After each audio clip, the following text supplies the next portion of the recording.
Agradecer a todos quienes están conectados a partir de ahora a este evento que hemos organizado el equipo de la Cámara Nacional de Acuacultura junto con el equipo de el Buffet de Apolo que se encuentra esta tarde. Agradecerles por su inscripción. Este es el primer evento que la Cámara organiza bajo este formato. Les adelanto que no será el último. La intención es poder seguir compartiendo, como lo hemos hecho con ustedes, de manera física, de manera presencial, pero ahora a través de este medio, con información relevante para la industria, y hemos decidido con el equipo de la Cámara qué información más importante que la nueva ley de acuacultura y pesca vigente desde hace pocas semanas atrás, a través de un trabajo que se realizó junto con las autoridades del gobierno nacional y la asamblea, que permitió finalmente contar por el lado del sector pesquero con un documento, con una normativa actualizada a las demandas del mercado internacional, y por el lado del sector acuicultor un hecho histórico, es decir, contar por primera vez con una ley que motive a la actividad, que recogió en gran parte las aspiraciones del sector productivo, pero que también, y esto creo que lo va a explicar con mucho mayor detalle José Gabriel y Javier, crea por primera vez la facultad en la autoridad de regular, le da las herramientas para regular a los actores del sector acuicultor a través de mecanismos que pueden ser desde el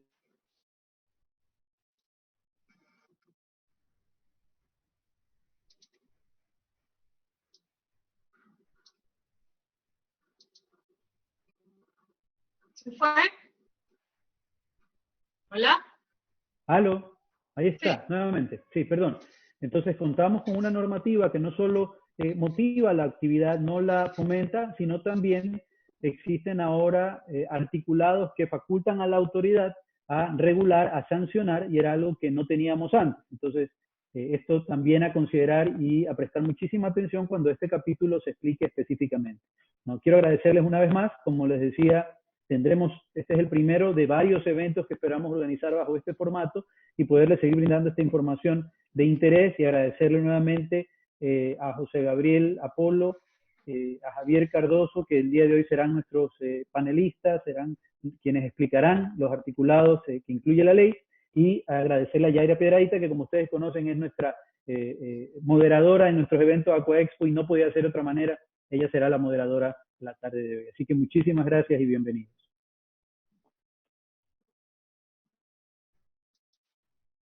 Bien, gracias a todos los que están aquí presentes. Sí quisiera agradecer a todo el equipo CNA por todo este trabajo. Es nuestra primera experiencia en webinar.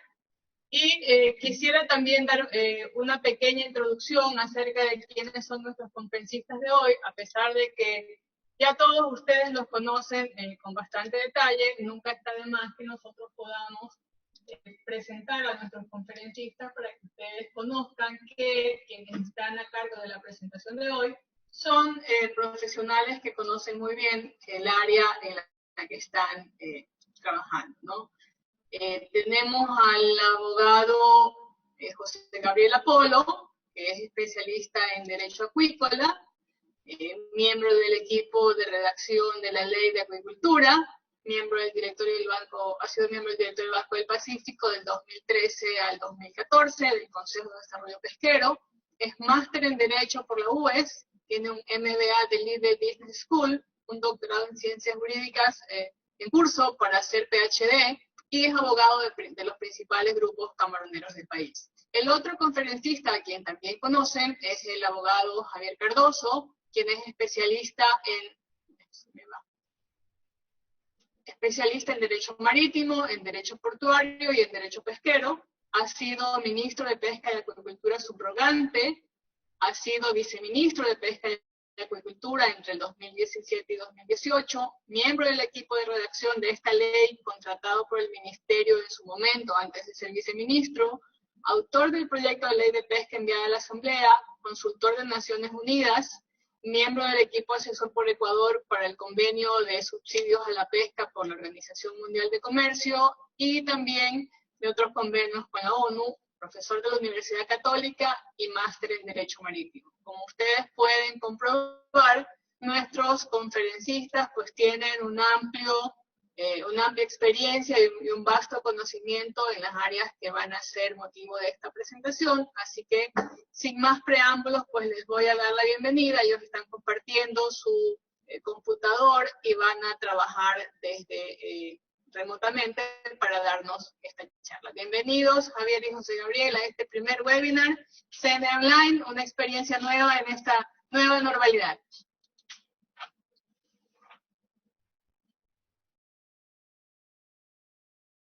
Gracias por tus generosas palabras. Saludar a todo el equipo de la CNA por el gran trabajo que han hecho. Para nosotros realmente es un honor estar en el primer webinar organizado por la Cámara. Y quiero aprovechar la oportunidad y el momento en que vivimos para agradecer también a todo el sector camaronero, que nos han dado un gran ejemplo de seguir trabajando sin importar las adversidades. Hoy en Guayaquil estamos en semáforo amarillo y es el primer día que hemos venido a la oficina. Será un gusto pues compartir con ustedes esta charla. Como mencionó Yaira, mi nombre es José Gabriel Apolo. Tuvimos la oportunidad, conjunto con Javier, como miembros del Estudio Apolo, de participar en la elaboración del proyecto de ley de pesca y acuacultura, el primer proyecto, para lo cual nos contrató el Viceministerio de Agricultura y Pesca en el año 2016. 2015, perdón. Fue una grata experiencia, muy enriquecedora. Tuvimos la oportunidad de reunirnos con autoridades de la Unión Europea. Presentamos nuestro proyecto. Lastimosamente, en aquel momento no llegó hasta la Asamblea. Por cuestiones del destino, un par de años después, Javier Cardoso fue designado viceministro de Acuacultura y Pesca, y él continuó con este gran trabajo. Finalmente, en el año 2019, ya como consultores, apoyamos al Ministerio de la Producción, y en conjunto siempre con el gran apoyo de la Cámara, pues se presentó el proyecto final que fue conocido y debatido por la Asamblea, finalmente aprobado. Lastimosamente la Asamblea, si bien recogió mucho de lo propuesto, partes que desde nuestro punto de vista eran trascendentales, lastimosamente las excluyeron. Uno de los puntos que a mí personalmente me pareció que fue una pena y que hubiera servido muchísimo en este momento es el concepto de hipoteca acuícola, la posibilidad de que las concesiones de zona de playa y bahía sean consideradas como garantías adecuadas para obtener financiamiento en la banca. Lastimosamente se excluyó, pero hay unas instituciones muy importantes que sí fueron recogidas y que, bueno, hoy día tendremos la oportunidad de exponerlas. Otro punto importante es que luego de 180 días que se publicó la ley, el 21 de abril de este año, pues tienen 6 meses el presidente para expedir el reglamento vía decreto ejecutivo. Y en eso nosotros también aspiramos participar de forma muy cercana junto con la Cámara y el resto de actores importantes del sector. En ese sentido, la ONU ha contratado como consultor a Javier. Le cedo la palabra porque Javier está justamente en el proceso de redacción del reglamento de la ley de pesca. Sí, muchísimas gracias, José Gabriel. Como lo dijo José Gabriel, nosotros pudimos entregar este proyecto de ley para que vía el ministerio lo entregue a la Asamblea, lo presente. Lastimosamente, instituciones muy buenas como la hipoteca acuícola, que tienen un antecedente en las concesiones geotérmicas que ya fueron consideradas hipotecas en Chile en el 2000, es decir, hace 20 años, que también reformaron la ley de pesca y acuacultura de 1989 chilena para incluir las concesiones acuícolas como hipotecas.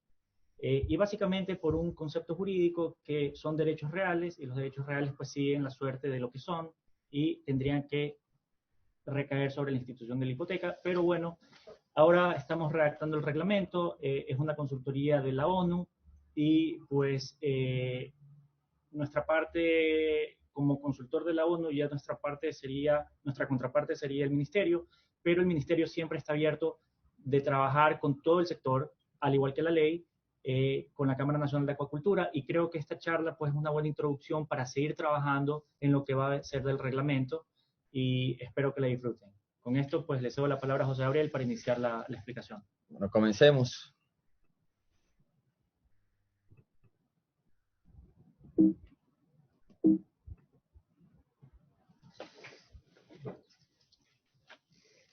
Como ustedes conocen, el tema, el tópico de la charla son oportunidades y obligaciones para el sector camaronero en la nueva ley de pesca, de acuacultura y pesca. Vamos a dividir la charla en dos partes. Una, el marco general y las oportunidades que nos trae esta nueva ley y el marco secundario ya existente. Y una segunda parte que será expuesta por Javier, que contempla las obligaciones y el procedimiento sancionatorio. Comencemos. Como bien lo decía José Antonio, las leyes son el reflejo de las necesidades de la sociedad. Es así que para conocer cómo llegamos hasta esta nueva ley de pesca y acuacultura, de acuacultura y pesca, tenemos que retrotraernos a su antecedente, es decir, a la ley de pesca y desarrollo pesquero, que data del año 74. Sí, 74, imagínense, hace 50 años se promulgó esta ley. Esta ley tenía como su principal objetivo regular la actividad pesquera como tal. Fíjense que en el título de la ley ni siquiera se contempla la acuicultura, y en ninguna parte de la ley se indica o señala sobre la actividad acuícola. Lo único a lo que hace referencia específicamente es sobre el cultivo y procesamiento de recursos bioacuáticos. Es la única referencia en toda la ley. Eso no significa que desde el año 74 hasta la fecha, si bien hubo reformas, pero que no modificaron el sentido en cuanto a la actividad acuícola, en lo que sí hubo mucha actividad fue en la normativa secundaria, me refiero en el reglamento a la ley de pesca y desarrollo pesquero. Y específicamente a partir del año 2007, cuando se crea la Subsecretaría de Acuacultura, empieza a generarse esta necesidad de empezar a regular mucho más la actividad que estaba despegando y que ahora, pues, todos lo conocemos, es la principal actividad exportadora del país, la principal fuente de divisas del país no petrolera. Desde ese año, en el 2008, se realizó una reforma al reglamento, el 2010, el 2014 y el 2016. El 2014 tiene una especial importancia y fue por un factor negativo realmente. Algunos de ustedes recordarán, que ya estaban en el sector hace algún tiempo, mediante esa reforma se incluyeron dos artículos nefastos. El primero, el hecho de que una persona jurídica y un grupo económico no podían tener más de 250 hectáreas, lo cual es un contrasentido, dado que ustedes saben que en la producción acuícola las economías de escala son básicas. Y lo segundo, el hecho de que se incluyeron, dentro de las causales de terminación de la concesión, se incluyeron causales absurdas, ilógicas, pero sin embargo podían generar la pérdida de la concesión. Me refiero a, por ejemplo, el incumplimiento de las obligaciones laborales, el incumplimiento de las obligaciones tributarias, y había un artículo que recuerdo muy bien, que decía incumplimiento a la normativa ecuatoriana vigente. Esto significaba que si una persona se olvidaba de presentar su declaración de impuesto a la renta o su declaración mensual de IVA, o si se atrasaba en el pago del IES, o si no obtenía el permiso del Cuerpo de Bomberos, pues le podían quitar la concesión, tal como lo escuchan, quitar la concesión, es decir, que se revierta al Estado y sin ningún derecho a indemnización. Afortunadamente esto se modificó en el 2016 y ya se ciñeron las causales específicamente en la actividad acuícola. Sin embargo, no deja de ser un reglamento, una normativa secundaria que puede ser modificada en cualquier momento. Y por eso justamente es la trascendencia de esta ley, de la Ley Orgánica para el Desarrollo de la Cultura y Pesca. Su trascendencia es que te brinda seguridad jurídica. Ya no estamos a expensas de que el día de mañana venga otra autoridad y pueda cambiar las reglas del juego como lo hacía. Que puedan quitar la concesión o que no puedan otorgar nuevas autorizaciones por X y motivo. Esta es una ley orgánica y por lo tanto esperamos que no sea reformada en mucho tiempo. Como les comenté, fue publicada en el registro oficial del 21 de abril del 2020. Como datos importantes, vamos a tratar de abarcar lo de mayor importancia y relevancia para ustedes. Pues bueno, esta ley crea un Sistema Nacional de Acuacultura y Pesca. Este Sistema Nacional, Javier lo explicará en breve, en mayor detalle, es presidido por el Ministerio de la Producción, que es el ente rector, pero congrega a varias entidades que van a permitir articular y coordinar de mejor forma. Se crea un Fondo Nacional de Investigación, esto es positivo. Ustedes saben que en la investigación está la clave para el desarrollo. Ahora el Instituto Público de Investigación de Acuicultura y Pesca va a poder contar con fondos suficientes. Este era el anteriormente conocido como INP, Instituto Nacional de Pesca, en el que Yaira fue su director ejecutivo hace algunos años, haciendo un gran trabajo. Pues bueno, siempre ha habido el problema de los recursos. Esperamos con este Fondo Nacional de Investigación que se nutre de las multas, de las tasas, de las ventas de la mercadería decomisada y de un presupuesto ya asignado, pues cuente con los suficientes recursos para poder emprender en esta importante actividad, en esta importante misión que es la investigación tanto en acuicultura y pesca. Esta ley de acuacultura nueva, ahora sí, del mismo título, y la ponen en primer lugar, pues le dan una especial importancia a la actividad, siendo consecuentes con lo que ha generado el sector, lo que ha generado ustedes, ser el principal producto del país. Regula todas sus fases, se da mucha importancia, como les decía, esto es un poco el reflejo de lo que la sociedad necesita y de lo que nuestros socios estratégicos internacionales necesitan. Me refiero a nuestros clientes, a nuestros principales importadores. Y para eso, pues, se requiere un control adecuado de la calidad, de la inocuidad, de la sanidad, de la trazabilidad de los productos. Hay mucha información y muchas disposiciones relevantes en esta ley que ya vamos a desglosar en breve. Para comenzar, y solo para que tengan una idea de las definiciones más importantes, hay un glosario en la ley. Me gustaría tocar estos 4 conceptos rápidamente. La acuicultura, más allá de la definición como tal, esta es una definición de la FAO, de la Organización Mundial de Alimentos, pero lo importante aquí es justamente lo que está marcado con negrilla, es que la propiedad individual o empresarial del stock cultivado es de quien lo opera. ¿Por qué es importante esto? Y esto me parece que es muy oportuno. Hay veces, en ocasiones en las que hay inconvenientes y problemas, en los que inclusive se inician expedientes administrativos y llevan a desalojos, pues independientemente de que se ejecute un desalojo o de quién sea la propiedad del predio, pues el que lo cultiva, el stock que está en las piscinas, es de aquel que ha invertido en alimentar el producto y el que lo ha dado todos los cuidados del caso. Esto es un punto muy importante para todos nuestros amigos camaroneros. En la actividad acuícola, este es otro punto fundamental. Me permito leer: la actividad acuícola es reproducción, cría y cultivo, procesamiento, comercialización interna y externa e investigación de recursos hidrobiológicos. Antes se denominaban especies acuáticas, ahora la ley los llama recursos hidrobiológicos. Este es un concepto más amplio, pero incluye las actividades conexas. ¿Y por qué son importantes las actividades conexas? Ya lo veremos a continuación, que incluyen un sinnúmero de actividades en la cadena productiva que son complementarias a los laboratorios, a las fincas, a las plantas procesadoras, a las plantas de alimento balanceado.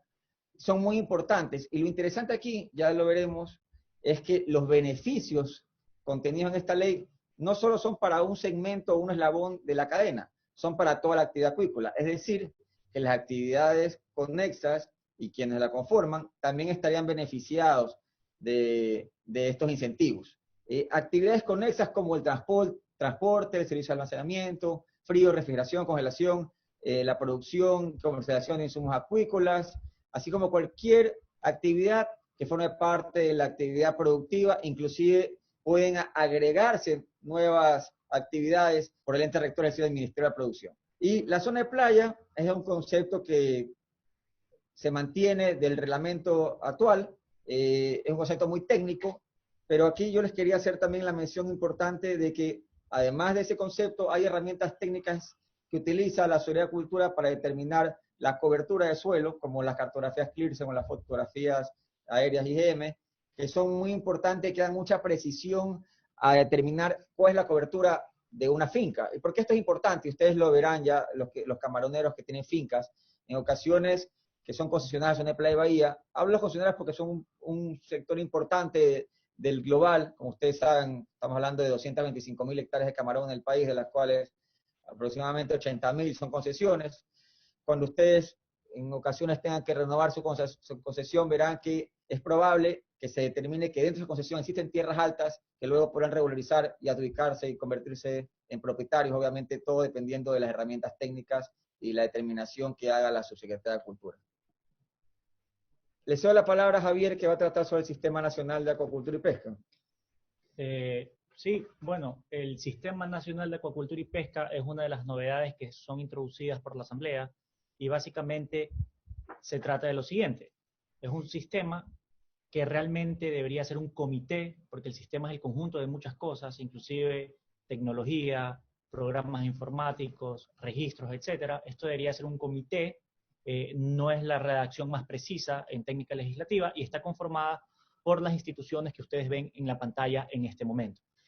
Ministerio de la Producción, que es el ente rector actualmente de la acuacultura y de la pesca, el Consejo Consultivo, esto es una novedad muy grande, porque el Consejo Consultivo está integrado por privados y es un órgano asesor del ministerio e integra este tipo de comité llamado sistema en la ley como parte incluyente.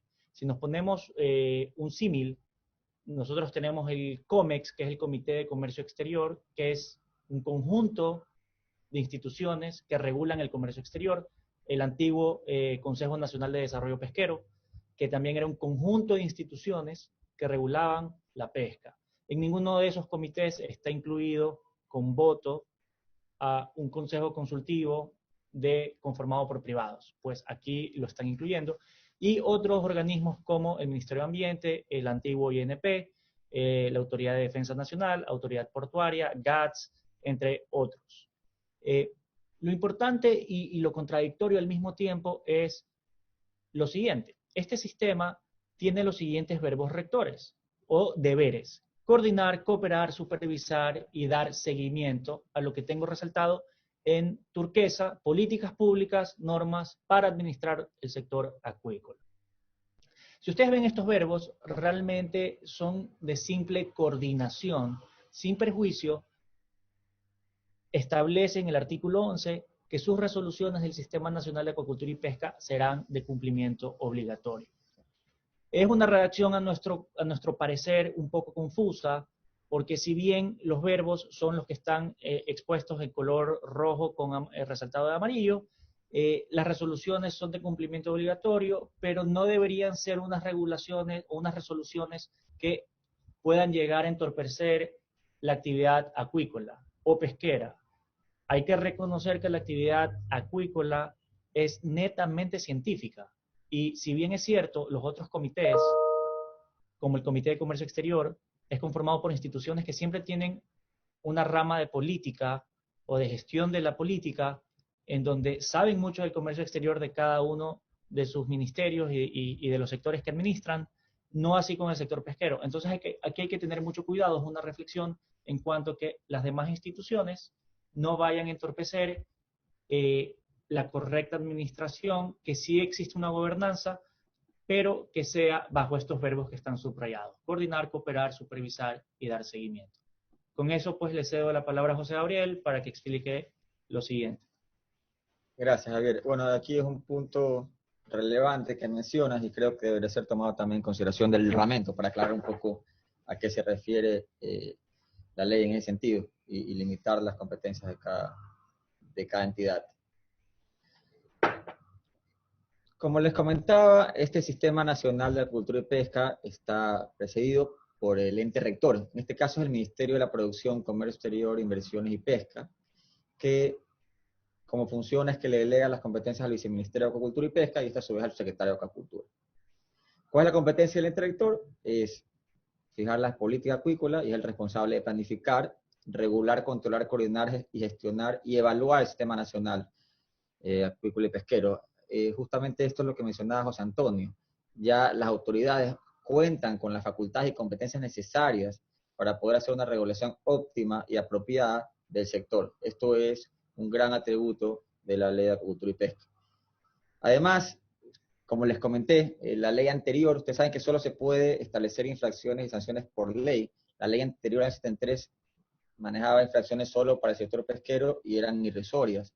En este caso, esta nueva ley, y Javier lo explicará, contempla ya sanciones mucho más relevantes, más importantes, de las cuales ustedes tienen que estar al tanto, para asegurarse de que por desconocimiento no incurra en una de ellas.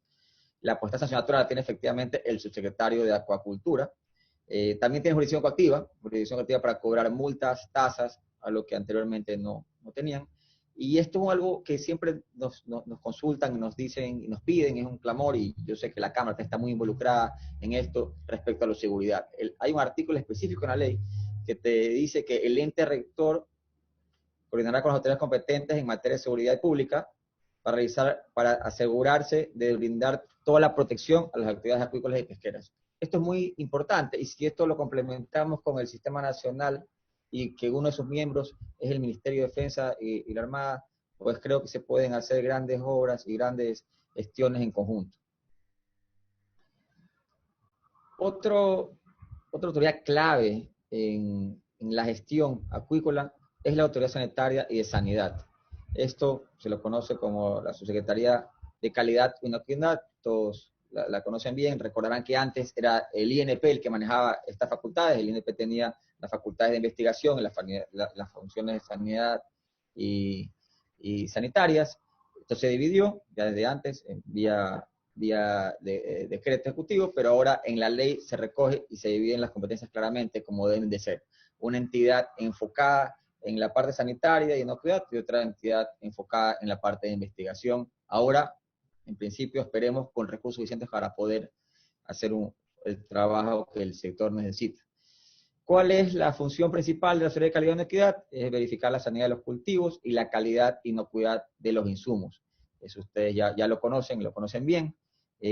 Dentro de sus funciones está ejecutar el Plan Nacional de Control.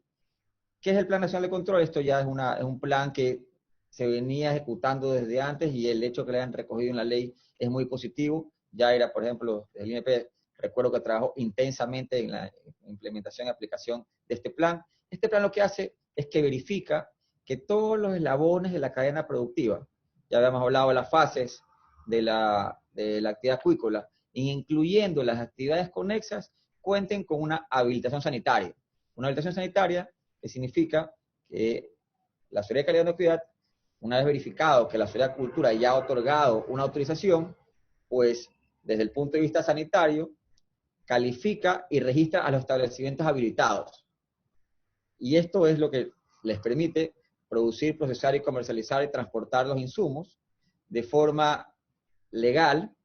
Esto se incorpora en un registro que es público y tiene la calidad del listado oficial ante los organismos nacionales e internacionales. Están en la página web, ustedes pueden revisarlo rápidamente y pueden verificar todas las empresas que están habilitadas por la Autoridad de Calidad y Inocuidad. Han hecho un gran trabajo, no está de más decirlo, y felicitarlos por todas las complicaciones que en su momento hubo con China recientemente. Ellos han hecho un gran trabajo para superarlas y para poder mantener ese flujo importante de exportaciones hacia ese país. La ley también incorpora un Plan Nacional de Sanidad Animal Acuícola. Esto va enfocado a diagnosticar, vigilar, a controlar las enfermedades, para que el hecho de que si una nueva, Dios no quiera, obviamente, nueva enfermedad, como ya pasó con la enfermedad de Taura, como la mancha blanca, en fin, el síndrome de muerte temprana, que afortunadamente nunca nos afectó, si existiera una amenaza de que ellas se presenten en el país, pues la Sociedad de Calidad y Inocuidad, mediante este plan, va a tener todas las herramientas para contrarrestar y tomar todos los correctivos del caso. Vamos a las oportunidades, justamente parte del título de esta ley. Los incentivos. ¿Qué dice la ley? ¿Qué contempla la ley? La ley señala que la banca deberá crear líneas de crédito, la banca pública, ojo, CFN, Banecuador, líneas de crédito con condiciones favorables en cuanto a plazos, tasas, periodos para el sector pesquero y acuícola. Tuve la oportunidad de conversar antes del webinar con el gerente general de CFN, un buen amigo, Pablo Patiño, y me comentó que justamente estaban ya trabajando en esto. Esperemos que esto se dé muy pronto, porque frente a toda la problemática que ha generado el COVID, pues habrá mucha necesidad de liquidez y que pues, puedan encontrar un capital de trabajo suficiente. Tenemos también la exoneración del impuesto a la renta por 15 años. Esto es un incentivo interesantísimo, importantísimo. Esto cabe aclarar que solo aplica para las inversiones que realicen en las provincias de Manabí y Esmeraldas. Esto no se limita a fincas camaroneras.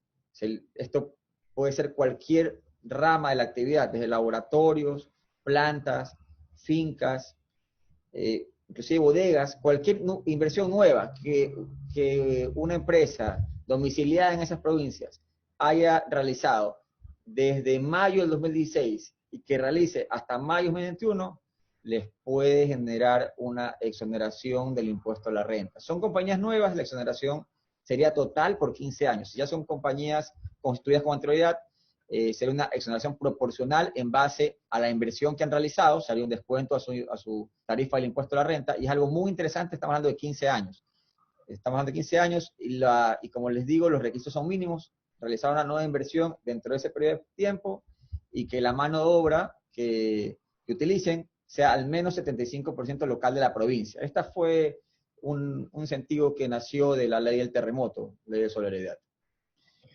No solo aplica la exoneración para el impuesto a renta para estas provincias, también existe otra ley, la ley de fomento productivo, que se complementa con la nueva ley de agricultura y pesca, en la que establece que para el resto de provincias, del país, que inviertan en sectores priorizados, entre ellos la producción de alimentos frescos congelados, es decir, camarón, dentro de todas las fases de la actividad acuícola, incluyendo las actividades conexas, también generan una exoneración de 12 años, en caso de que la inversión sea en jurisdicción rural, y de 8 en caso de que sea en jurisdicción urbana de Guayaquil, exclusivamente. Sin embargo, al ser camaroneras, normalmente son en jurisdicción rural y son 12 años, y pues también aplicaría para las plantas de fabricación de alimento balanceado, para las plantas procesadoras, para toda la cadena, como les decía. El requisito en este caso es que se realiza una nueva inversión, el plazo de la ley de fomento productivo para que aplique es que sea realizado desde agosto del 2018 hasta agosto del 2020. Estamos a escasos 2 meses de que se venza este beneficio. Nosotros somos optimistas y hemos estado en conversaciones con el Ministerio de la Producción, y yo sé que la Cámara también ha estado haciendo sus gestiones para que renueven por 24 meses más este plazo para los beneficios tributarios.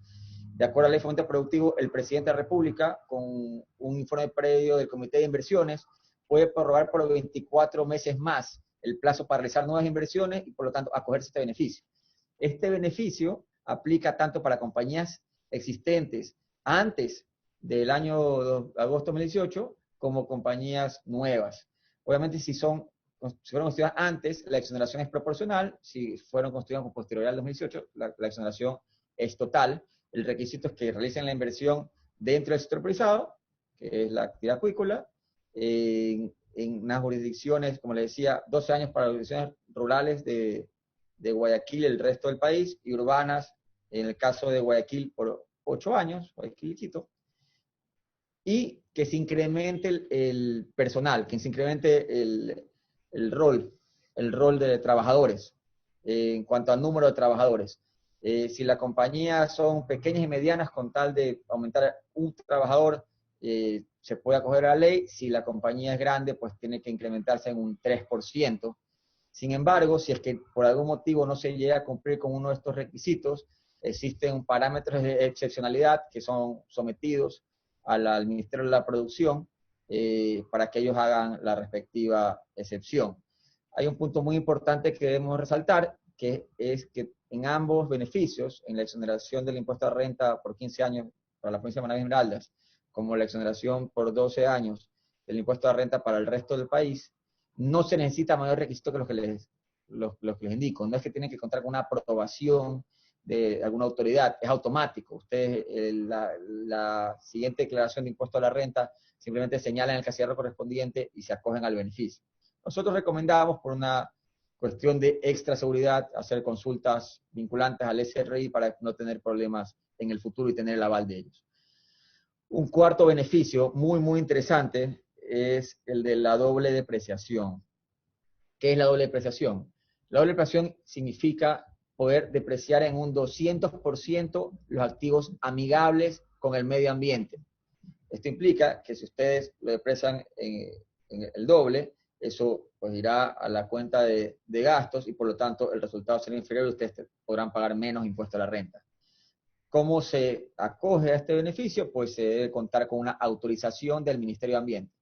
Importante aclarar algo, no necesariamente uno piensa que este beneficio aplica para cuando yo me cambio de combustibles fósiles a electrificación o si yo utilizo energía solar, en absoluto. Lo que busca el Ministerio de Ambiente es que se cambien a tecnologías más eficientes. Si yo cambio mi estación de bombeo por una nueva, es muy probable que la nueva, por ser nueva, sea más eficiente y consuma menos combustible. Y por lo tanto estaría dentro de estas posibilidades de doble depreciación. Lo mismo pasa con los alimentadores automáticos. Lo mismo pasa con las estaciones de bombeo, alimentadores automáticos, aireadores, cualquier maquinaria de equipo que se utilicen dentro de la finca, si son nuevos normalmente podrían aplicar. Lo mismo pasa en las plantas procesadoras, lógicamente, y en los laboratorios.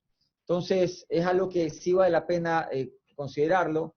Ojo que esta normativa está vigente desde el 2011, así que cualquier bien que ustedes hayan adquirido en esa época, pues podrían revisar y ver si todavía queda por depreciar y utilizarlo, aprobarlo ante el Ministerio de Ambiente y beneficiarse de este incentivo. La ley de Acuicultura y Pesca contempla también la exoneración del impuesto municipal del 1.5 por mil. Y la patente ya estaba, eso fue una gestión excelente que hizo la Cámara en el 2016, que consiguió vía reforma del COTAD incluir que las patentes para las actividades acuícolas estén exoneradas del pago de dicho impuesto. Sin embargo, en esta ley ya se incluye la exoneración también del 1.5 por mil. Esto es un impuesto que se pagan todos los años, ustedes saben, al municipio en base a los activos de la empresa, y puede ser muy representativo. Desde el 2021 ustedes estarán exonerados. Lógicamente tienen que gestionar, hacer un trámite ante el municipio para acogerse al beneficio y excluirse dentro del resto de actividades que deben pagarlo. Aquí también les hago una pequeña reflexión. La ley te habla de actividades acuícolas, y al decir actividades acuícolas, ya lo hemos dicho antes, incluyen todas las fases y las actividades conexas. Es decir, que tal vez alguien que se dedique a la comercialización de insumos acuícolas o alguien que se dedique al transporte de insumos, pues también se puede acoger a estos beneficios. Plantas de alimento balanceado, plantas procesadoras, ni se diga pues las fincas acuícolas, los laboratorios, se pueden acoger a este beneficio y ya no tener que pagar estos impuestos al municipio. Hay un artículo que está en Reforma de la Ley General de Puertos, hay muelles acuícolas que normalmente tenían que pagar el 5% de contribución a la seguridad de puertos sus ingresos, esto también se exonera.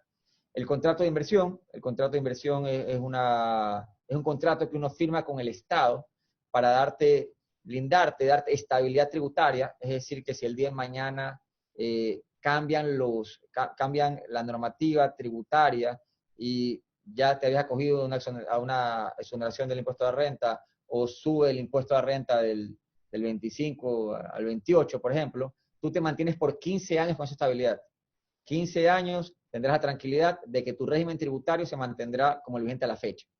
El requisito para este contrato de inversión es realizar una inversión de 1 año, que lo puedes realizar prorrateadamente en 4 años, siempre y cuando el primer año realizas una inversión de mínimo $250,000. Hay otro beneficio, y este es algo que se promovió mucho y nos enorgullece mucho, que se ha incluido en la ley finalmente, es la reducción del 10% del impuesto a la renta por la reinversión de utilidades en proyectos de investigación. Obviamente, proyectos de investigación que sean impulsados por el Instituto Público de Investigación de Agricultura. Pero como ustedes ven, se le está dando fortaleza a este instituto para que pueda contar con los recursos suficientes necesarios para poder realizar esta investigación, que obviamente no es barata y pues requiere de todo nuestro esfuerzo.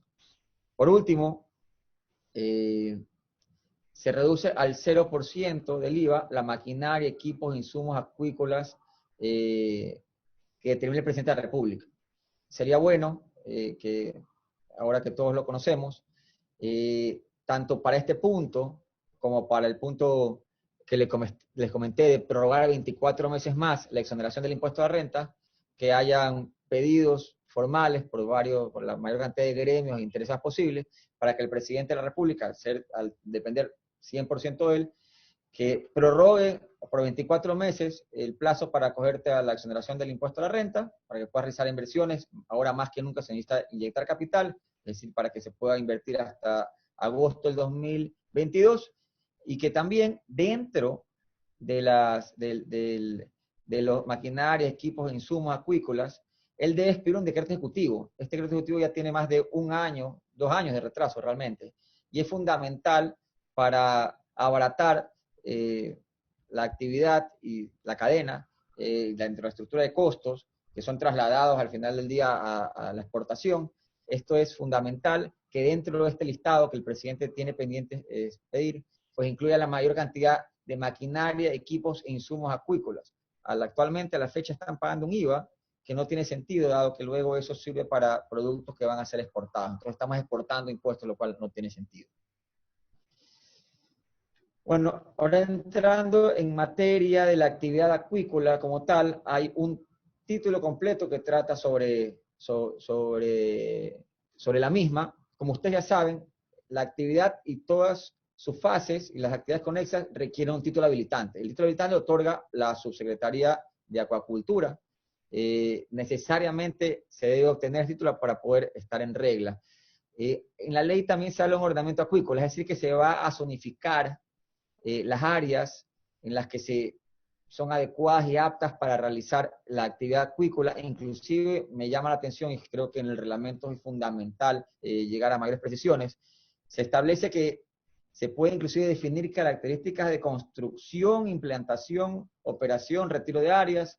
Esto es bastante delicado, creo que es importante que se tome muy en cuenta, porque obviamente ya gran parte de las fincas están 225.000 hectáreas ya construidas, se espera que lógicamente pues, pueda crecer más que en hectáreas, pues en productividad, pero sí es importante que ya quienes se encuentren construidos pues cuenten con la tranquilidad y seguridad de que obviamente la ley no es retroactiva y no aplica para ellos. La actividad acuícola respecto a esta parte también es fundamental la trazabilidad en la cadena productiva, lo que hablábamos hace poco.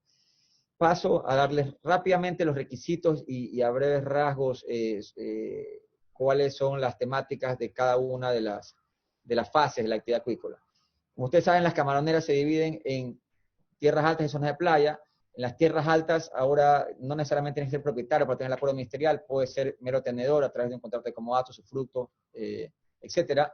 Antes te daban la autorización por 20 años, ahora te la dan por plazo indefinido.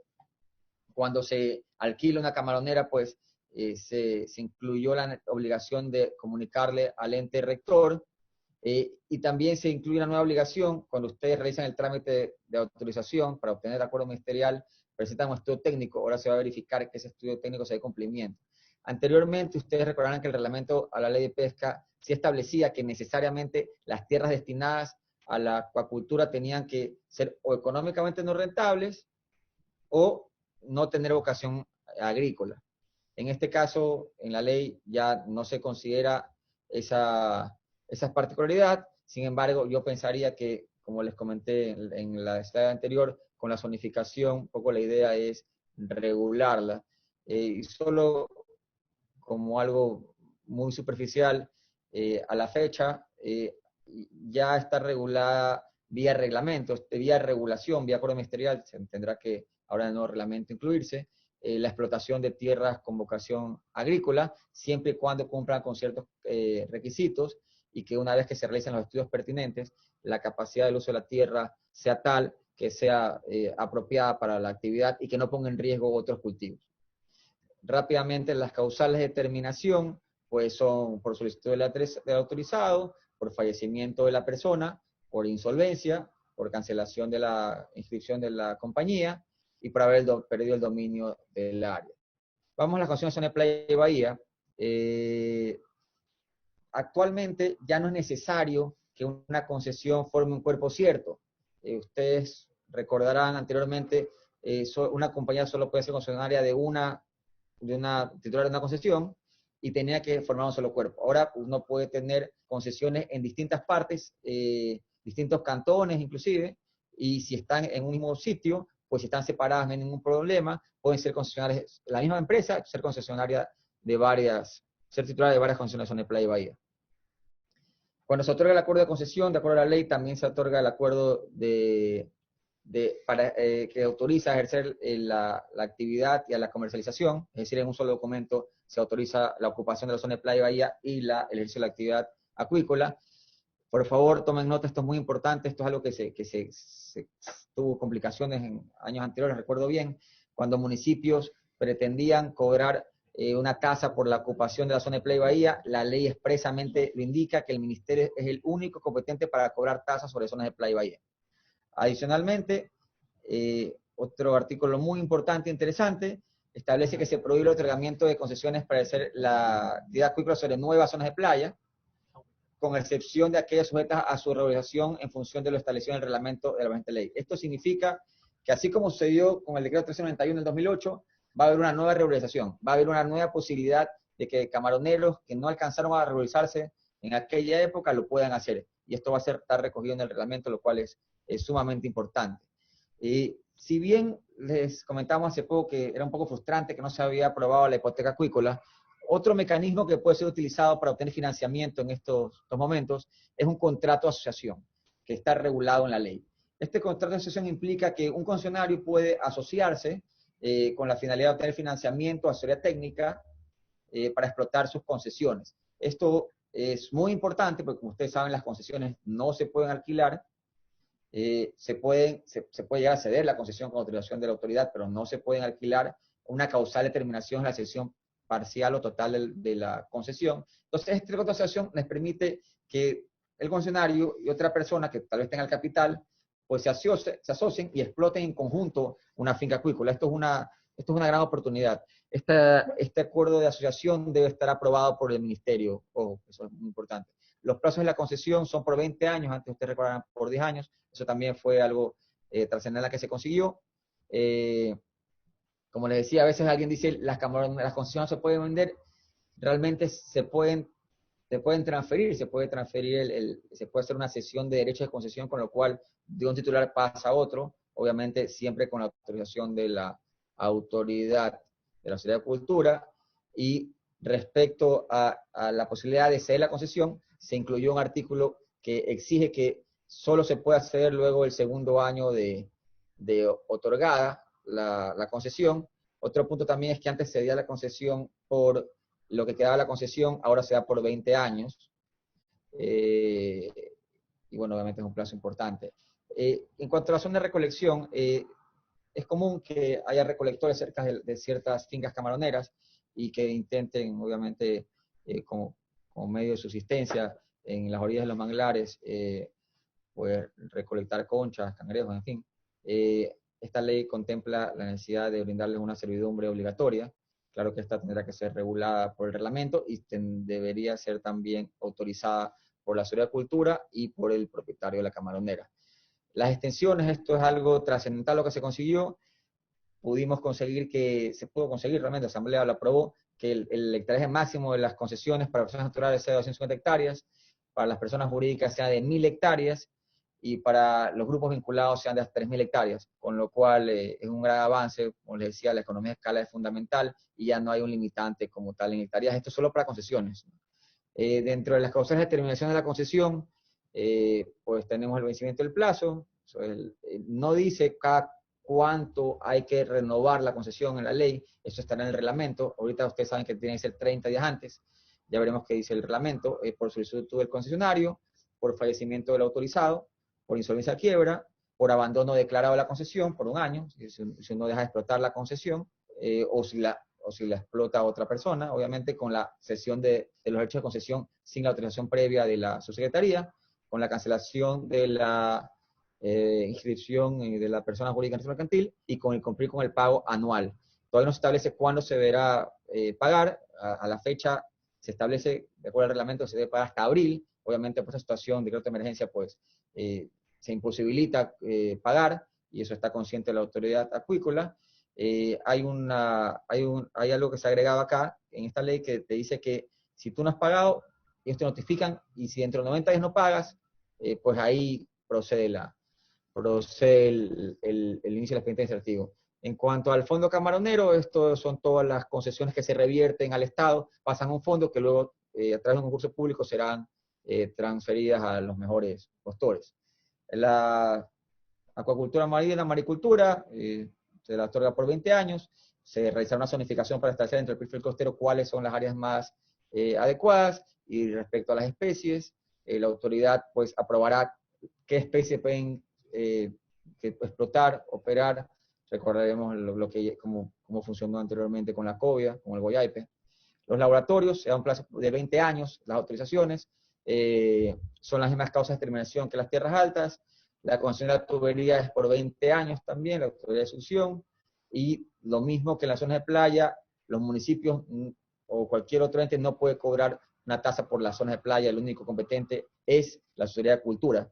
Es importante también comentarles que los laboratorios ahora van a tener la obligación de contar con, normalmente lo hacen, pero ahora va a ser exigido por la autoridad, conste con profesionales debidamente registrados en el área de cultura, biología o afines.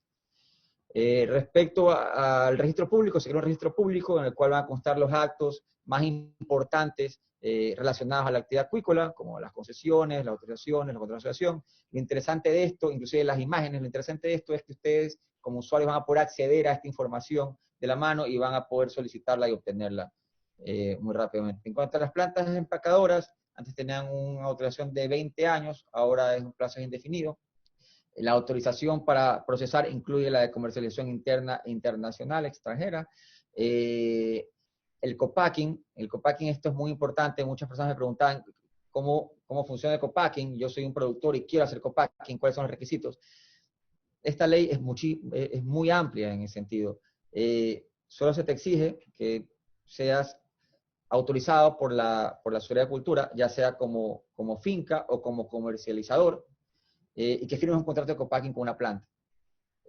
Luego de eso se otorga el acuerdo ministerial y tú puedes exportar. Lógicamente, el co-packing te limita al ámbito de exportación. No puedes exportar a China ni a Europa, que son mercados muy importantes. En cuanto a la responsabilidad, desde que entra la materia prima a la planta, es responsabilidad de la planta procesadora. Una vez que ya sale, pues obviamente es responsabilidad del titular del co-packing. En cuanto a la extensión de la autorización, se inicia un expediente administrativo si es que se deben cumplir con las condiciones establecidas en la propia autorización. La comercialización externa por un plazo indefinido, antes era por 3 años. Si es interna, se necesita un carnet, y si es externa, es decir, si es exportación, pues se requiere una autorización por parte de la Secretaría de Cultura. Y en cuanto a las actividades conexas, ya lo comentamos, son innumerables, el transporte, el almacenamiento, importación, alimentación, etcétera, y las que define la autoridad. Esto es muy importante porque normalmente no estaban reguladas por la Secretaría de Cultura, ahora lo van a estar. Ahora deseo la palabra a Javier para que trate sobre las obligaciones de régimen sancionatorio. Bueno, muchísimas gracias, José, por la explicación, realmente muy nutritiva, con todas las novedades que ha tenido la nueva ley. Hablar de obligaciones y del régimen sancionatorio, luego pues de las buenas noticias, las oportunidades que ha podido identificar José Gabriel en su exposición, parecería ser cosa difícil. Pero al contrario, comienzo con una reflexión. Si bien es cierto, las sanciones en la ley anterior, ya derogada el día de hoy, eran irrisorias, ahora son más fuertes. Pero al que cumple la ley, pues no le afectan las sanciones. Y más bien las sanciones podrían garantizar que la actividad acuícola y el comercio se realice entre formales. En este sentido, comienzo la exposición diciendo cuáles son las principales obligaciones de los establecimientos. Los establecimientos acuícolas y pesqueros con habilitación sanitaria deberán tener la capacidad de identificar a cualquier proveedor que les haya suministrado materia prima, insumos, sustancias destinadas a incorporarse a cualquier producto o proceso, conservando la responsabilidad de acuerdo con el rol que cumpla dentro de la cadena de trazabilidad, como está descrito en el Plan Nacional de Control Sanitario. Esto es sumamente importante porque en toda la ley, especialmente en acuicultura, se establece el principio de trazabilidad. Y de principio a fin debemos conocer a toda la cadena de producción y a nuestros proveedores. Me he tomado el atrevimiento de poner un ejemplo. Se dice pues que con ejemplos se procesa mucho mejor la información. pero en este caso, y él es un atrevimiento porque es una empresa amiga que nos ha consultado también, y es una empresa que provee insumos mineros, es una empresa de minerales que provee bentonita para la cadena productiva acuícola y las plantas procesadoras, etcétera, alimento balanceado. Y me dicen, oye, cada día o a través de los años me están pidiendo más requisitos de qué camión entrega, de los sacos, de etcétera.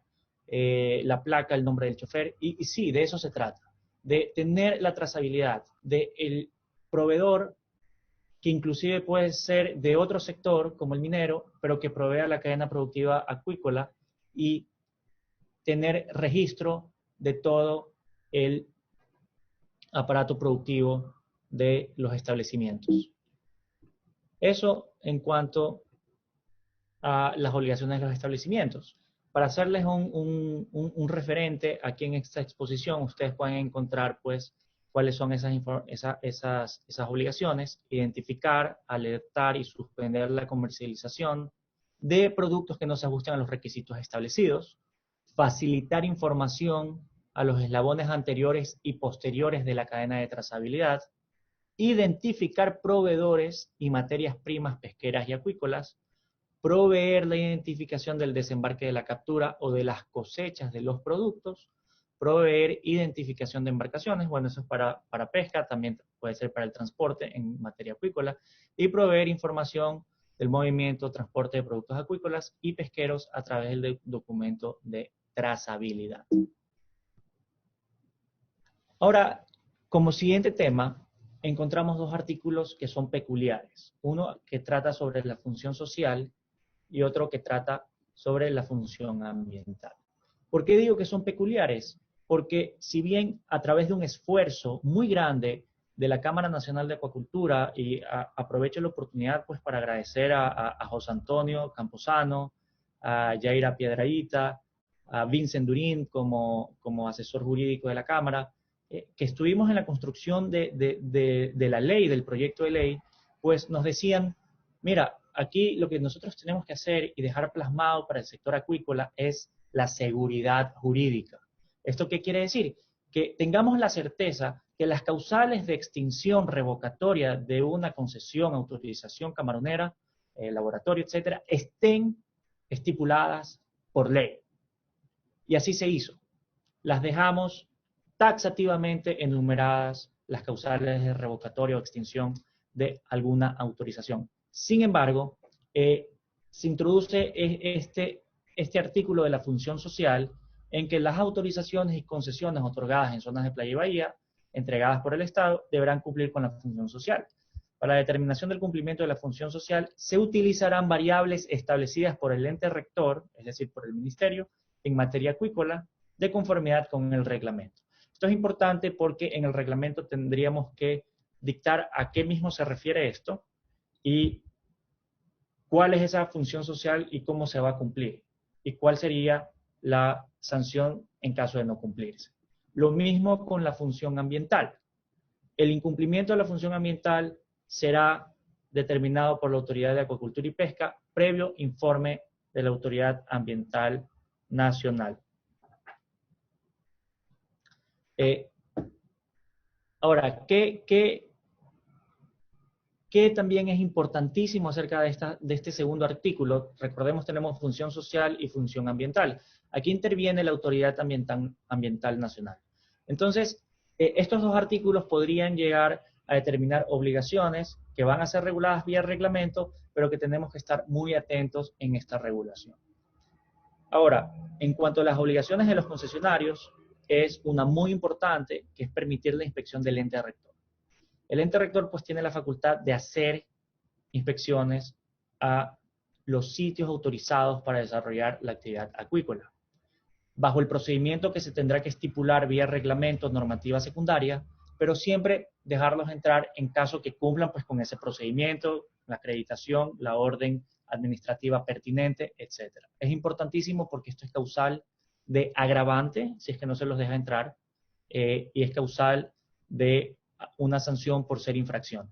Utilizar otra obligación es utilizar para el ejercicio de la actividad acuícola solo el área determinada pagar la tarifa anual por ocupación de zona playa y bahía. Esto, pues, antes, como ustedes conocen, era causal de revocatoria de la concesión, actualmente lo es, pero con un procedimiento mucho más amigable, pues le da la oportunidad de la persona que no ha realizado el pago de ser notificada primero y luego de 90 días, si es que no paga, pues se realiza la revocatoria de la concesión.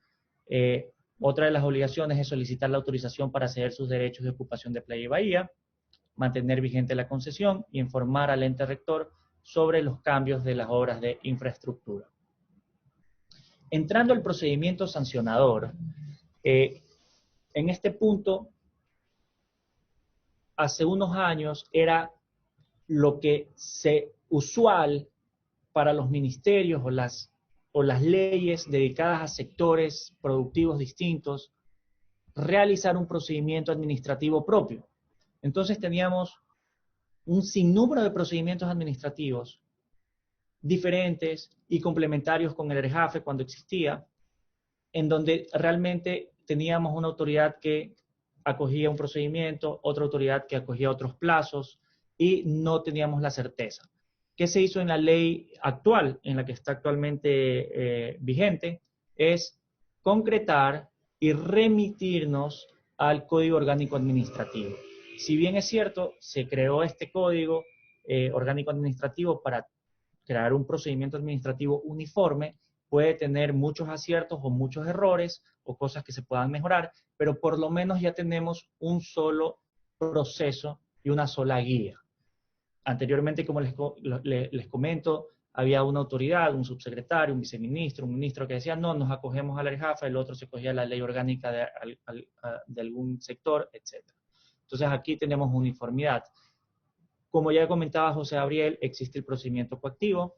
El procedimiento coactivo es para cualquier deuda que tenga el ministerio en relación a las tasas, a las multas impuestas o a las sanciones por las infracciones y cualquier otra obligación que se le adeuda al ministerio, pues se puede ya recaudar vía procedimiento coactivo.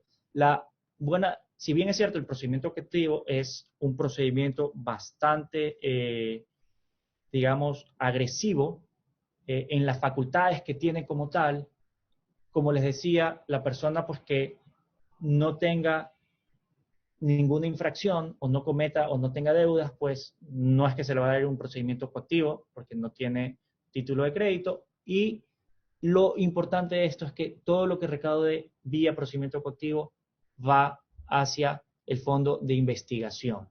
Una de las cosas que habló José Gabriel, que es importante a resaltar, es el 10% de exoneración por acompañar al Instituto Nacional de Investigación con un proceso de investigación. Ahora, los procesos de investigación, tanto acuícolas y pesqueros, son de diferente índole. Pueden ser de prospección, por ejemplo, en el sector pesquero, para investigar, hacer prospección de una especie. Pueden ser experimentales, para ver, según la masa de lo que se está cultivando, se está pescando, cómo responde, o pueden ser científicos. Sin embargo, se deja establecido en la ley que cuando se hace un procedimiento de investigación que es auspiciado por el Instituto de Investigación, te puedes acoger a ese 10%, pero no significa que sea simplemente para investigar. Tú puedes acogerte productivamente a lo que se esté realizando y tener esas rentas. No es que solo el procedimiento, los procesos investigativos son para fines investigativos. La persona que patrocina este proceso de investigación puede tener las rentas de las cosechas o de la producción que esté realizando. Y aparte de acogerse a ese 10%, necesita pues presentar una solicitud, demostrar cuál es el proyecto, que el INP lo acepte y se da el proceso como tal y puede tener una rentabilidad importante, aparte de contribuir con la ciencia. Los procesos administrativos sancionatorios tienen medidas cautelares. ¿Cuáles son estas medidas? Y que ustedes ya la pueden estar viendo en el Twitter del Ministerio de la Producción, pues suspensión de la actividad, clausura temporal de la línea de producción o del establecimiento, retención o inmovilización del arte, aparejo de pesca, captura o producto, prohibición de enajenar, desalojo de personas del establecimiento y limitación o restricciones de acceso. En caso de que un establecimiento, una empresa procesadora, pues tenga varios departamentos, se puede restringir a un solo departamento, pues algo totalmente posible, o a una línea de producción que esté en un lugar establecido. Ahora, existen criterios de proporcionalidad para establecer las sanciones. Y los criterios de proporcionalidad se dan en base a con qué proporción tú has afectado para que te establezcan en la misma proporción la sanción, o la multa, o lo que te vayan a imponer como sanción. Primero, la gravedad de la infracción. Segundo, la naturaleza y cuantificación de los perjuicios. Tercero, si se trata de ecosistemas o especies frágiles, protegidas o en peligro de extinción. Cuarto, el tamaño o potencia de la embarcación, eso pues para el sector pesquero. Quinto, posibilidad de restauración del daño. Y sexto, beneficio económico que obtenga o espere obtener el presunto infractor a consecuencia de su acción u omisión. Evidentemente tenemos atenuantes o agravantes que también se incluyen en este principio de proporcionalidad, pero por el tiempo voy a mencionar dos agravantes para que ustedes las puedan identificar. Un agravante es reincidencia en el cometimiento de la infracción dentro del plazo de un año. Los agravantes operan ahora por el plazo de un año. Y segundo, la obstaculización de las labores de fiscalización, investigación y control antes y durante la sustanciación del procedimiento. Esto no quiere decir pues que si no se ha abierto un expediente administrativo, yo puedo evitar o negar a que entren a hacerme un control. Más bien, si es que no se inicia, esto puede ser una causal para iniciarlo, pues el inspector podría levantar un acta y decir, mira, no me dejaron entrar, me negaron la entrada, etc. Obviamente esto responderá a patrones y procedimientos que se deben establecer vía normativa secundaria. Ahora, ¿cuáles son las infracciones? Y siempre me gusta o prefiero comenzar por cuáles son las sanciones antes de explicar las infracciones, porque así las personas pueden estar un poco más finas a ver cuál es muy grave, me toca pagar hasta $40,000, entonces veamos cuál es muy grave para evitar esa multa económica, ¿verdad? Tenemos las sanciones en multa económica que se establecen en salarios básicos unificados. Como sabemos, como todos saben, pues el salario básico unificado ya pasó de $394 a $400 y se van multiplicando por el número de veces los salarios básicos unificados. La leve se multiplica en su máxima expresión, son 10 salarios básicos unificados, pues tenemos $4,000, que es la multa más alta en leve. La grave, tenemos una multa máxima de 50 salarios básicos unificados, es $20,000, y la muy grave, 100 salarios básicos unificados, $40,000. Sin perjuicio de eso, existen otras sanciones que se pueden imponer. Es decir, no por el hecho de que me impongan la sanción de multa, no me pueden imponer estas que voy a mencionar. Decomiso de cosechas, de los productos procesados, de bienes, y nótese que subrayo bienes, porque pueden ser bienes que estén involucrados en la infracción. Por poner un ejemplo, voy a poner una camioneta o un camión. Insumos acuícolas, etc. Suspensión de 30 días o de 365 días en caso de reincidencia de infracciones graves o muy graves. Ya vamos a ver cuáles son las graves y las muy graves. Clausura, si es que estás operando sin autorización, si es que incumplen normas sanitarias, o como yo les decía, si es que no tienen la información de trazabilidad o la información de los proveedores o de dónde viene la materia o productos que ustedes están, con los que ustedes están ejerciendo la actividad. Lo importante aquí es hablar sobre también la revocatoria del título. Y fíjense ustedes que es una redacción muy particular porque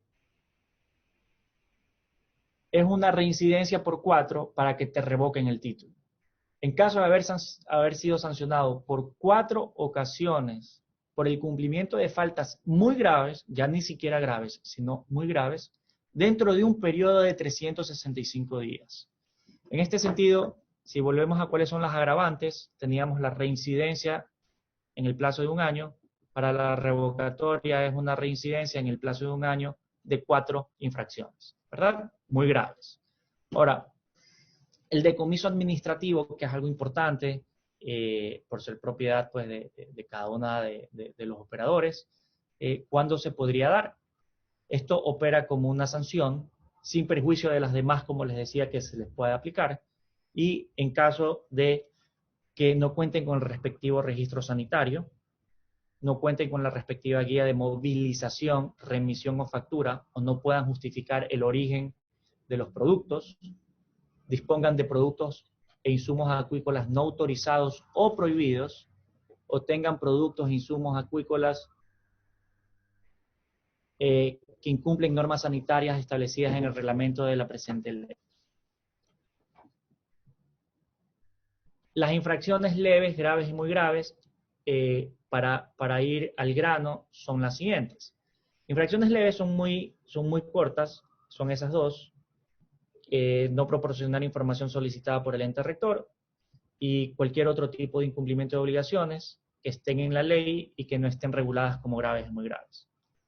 Las infracciones graves es impedir o obstaculizar el ejercicio de la potestad de control por parte del ente rector. Ustedes ven que se viene reiterando esta infracción de impedir y obstaculizar el control del ente rector, no permitir el libre tráfico para la navegación u obstaculizar esteros, ríos, canales, drenajes u obras hidráulicas, incumplir las resoluciones sancionatorias, utilizar insumos acuícolas no autorizados, utilizar establecimiento de cultivo marino para fines no autorizados, suministrar a las autoridades competentes información falsa, incumplimiento de la función social y ambiental. Y, por último, las infracciones muy graves, para ya cerrar la exposición, esta es la última diapositiva. ¿Cuáles son las infracciones muy graves? Primera, realizar la actividad acuícola en cualquiera de sus fases y sus actividades conexas sin contar con el título habilitante correspondiente. Incumplir con los planes de protocolos de trazabilidad, se repite nuevamente control y trazabilidad a lo largo de la ley, no aplicar protocolos de bioseguridad, comercializar productos provenientes de laboratorios, granjas acuícolas no autorizadas, no reportar de manera inmediata la fuga de individuos de especies no nativas que se cultiven en el país, esto en el caso de maricultura, utilizar insumos provenientes de piscinas acuícolas, plantas procesadoras que no se encuentran autorizadas por el ente rector, nuevamente trazabilidad, criar, cultivar, procesar, transportar productos e insumos no autorizados por el ente rector, abastecerse, adquirir o procesar productos que no se encuentran autorizados por el ente rector, nuevamente, y producir, almacenar, comercializar, utilizar insumos para la actividad acuícola que no se encuentren registrados ante el ente rector. Utilizar como medios o artefactos que atenten contra la vida humana, ceder los derechos sobre la concesión sin haber cumplido los plazos y requisitos establecidos en el reglamento de la presente ley, utilizar para el ejercicio de la actividad acuícola en todas sus fases recursos de origen ilícito, implementar o ampliar la línea de producción sin autorización del ente rector y no declarar el origen y destino de los insumos. En definitiva, como les decía, como reflexión, quien nada debe, nada teme. Esto va a ayudar a que el comercio y la actividad productiva acuícola sea entre formales y pues yo creo que un poco ya cerrando la exposición, ya ampliando la cámara, es un repaso muy rápido que hemos hecho acerca de la ley. Muy interesante poder compartir con ustedes, agradeciendo nuevamente no solo a la Cámara Nacional de Acuacultura, sino a todos los otros gremios que componen y se conforman el sector acuícola productivo de este país. Agradecerles profundamente porque con ellos también se trabajó muchísimo en este reglamento, en esta ley, perdón, y pues mi más profundo agradecimiento junto con José Gabriel por la atención a la presente conferencia. No sé, muchas gracias. Sí, un comentario muy breve. Debemos recordar que la ley es el marco general, el reglamento es el que ya va a poder aplicar y desarrollar mucho más las disposiciones de la ley. Esto se viene en 6 meses. habrá socializaciones cuando ya exista un proyecto borrador, pero en todo caso entiendo que muchas inquietudes dependerán de eso y lastimosamente estarán condicionadas a que ya exista un reglamento. Sin prejuicio de aquello, por favor, ahí están nuestros correos y cualquier consulta o inquietud pueden hacérnoslas y encantados se las responderemos.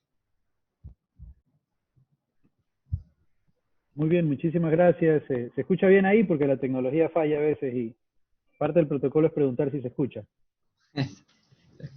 Se escucha perfectamente, José Antonio. Buena cosa, buena cosa. Bueno, primero cambio de sede porque en la otra, ustedes saben, estos temas familiares complican y tenía una niña que me gritaba del fondo, así que es parte de esta nueva normalidad, como la quieren llamar.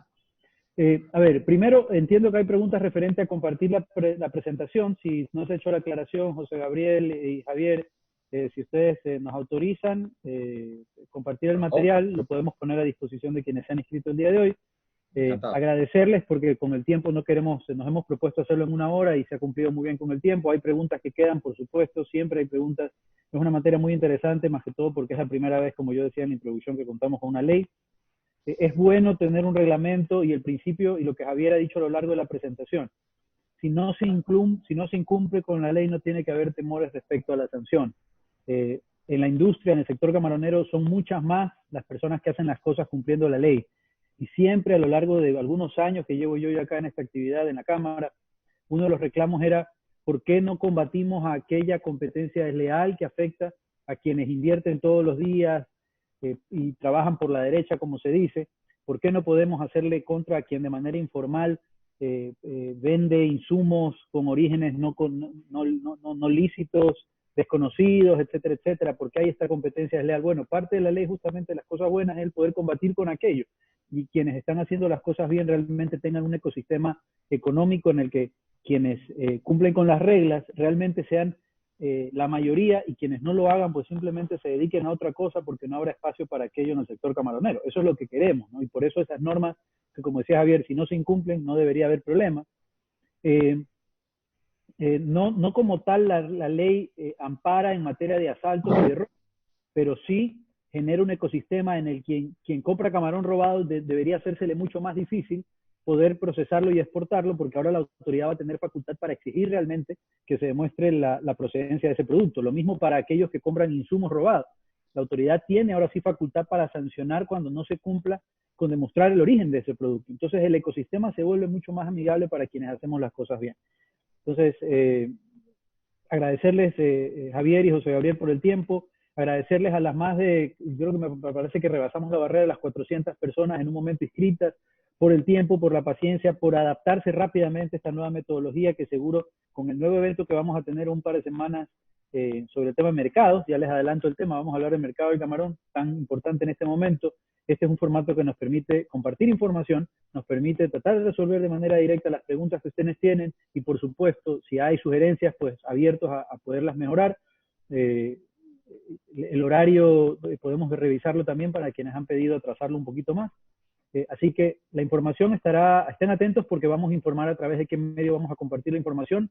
Referente a preguntas que se hicieron antes de la inscripción y durante la charla, las vamos a trasladar a José Gabriel a ver la manera de poder por lo menos hacer un pequeño boletín junto con la dirección jurídica de la Cámara para tener esas preguntas y respuestas que se repitieron a lo largo del evento, hacérselas llegar o publicarlas a través de la página web de la Cámara, porque es importante que todos conozcamos la ley. Hay un proceso de reglamento que también se lo difundirá en la medida en que existan borradores y demás. Entiendo la autoridad competente se encargará de eso también, para que el borrador siga la misma línea de la ley. Lo que hemos tratado como gremio y con el equipo legal que ha trabajado esto es que la ley sea lo más amigable a la actividad productiva conforme la conocemos hoy, reconozca los enormes esfuerzos de los inversionistas, de los emprendedores de nuestro sector, pequeños, medianos y grandes, que lo que buscan es un marco regulatorio con sentido común, que no dificulte la actividad, que la facilite, que la fomente y que la regule adecuadamente. El reglamento va a ser un reflejo de lo que está en la ley, aterrizando los temas que mencionaba Javier referente a la famosa función social y función ambiental. Creo que lo único para terminar que faltó explicar es que esa función se la cumple conforme la ley de tierras que está vigente desde el año 2014 o 2015. Entonces, no correspondía que la tierra camaronera no cumple una función que cualquier bananera, arrocera tiene que cumplir. Entonces, más bien era un pedido a que se cumpla esa función y que se aterrizará adecuadamente en el reglamento. Así que realmente sí, no hay mayores subjetividades, ¿no? Así que muchísimas gracias a todos ustedes. Gracias por la confianza en la institución. Estén atentos a los próximos eventos que vamos a tener, que con mucho esfuerzo el equipo de la Cámara lo ha hecho digamos que ha sido muy agradable tener esta reunión el día de hoy, y no será la última, es la primera de muchas más. Así que muchísimas gracias a todos ustedes nuevamente. Gracias. José Antonio, muchísimas gracias y un fuerte abrazo para todos. Agradecidos con la Cámara de Acuacultura, con todos los gremios y con todos los participantes.